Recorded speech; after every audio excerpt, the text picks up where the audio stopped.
Hey, Earth! Nathaniel here. I love to eat apples. In fact, I love to eat apples so much that every time I see an apple, I feel compelled to eat it.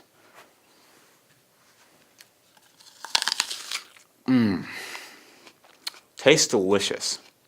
I saw this apple just now, and so I immediately felt compelled to eat it. But how did I know this was an apple? This is an apple, isn't it? In order to answer this question, we have to gain a basic understanding of how language works. When you or I sees this, we generally agree that this is what is referred to in the English language as an apple. But when we actually look at the dictionary definition of the word apple, spelled A-P-P-L-E, the story gets a little more complicated. For example, according to one source, an apple is a round, firm, fleshy, edible fruit with a green, yellow, or red skin and small seeds. This definition seems reasonable enough at first. After all, that's what most apples look like, isn't it? But when we take a closer look, this is actually oddly specific. For example, this is an apple I left in my closet for over a year. It's not red, and it's not yellow or green, it's not round or fleshy. But it's still an apple, isn't it? Suppose I had an apple like this, or an apple like this, or an apple like this. According to official sources like the dictionary, these apples might not necessarily count as apples, but they're still apples.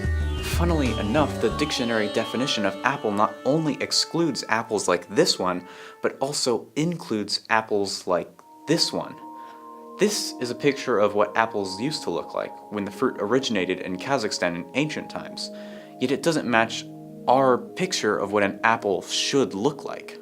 And according to that same dictionary source, yet another definition of apple is an apple tree itself, meaning that this is just the same as this. In the English language, therefore, the part is equivalent to the whole.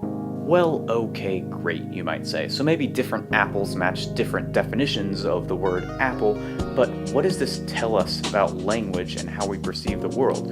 Well, as a matter of fact, the way we perceive the world comes not so much from language as from the unwritten rules telling us that this is an apple and this is not.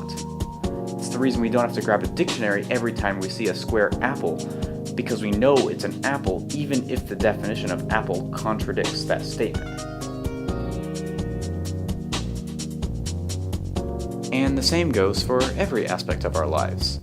I can scream in your face, and you know that it is rude even though you don't have to look up the word rude in the dictionary. As a matter of fact, dictionaries are overrated.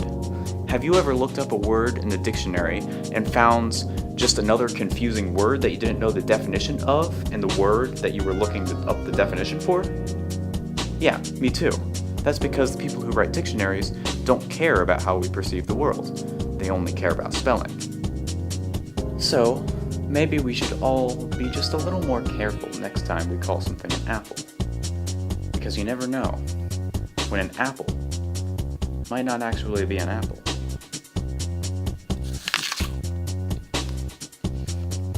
And as always, thanks for watching.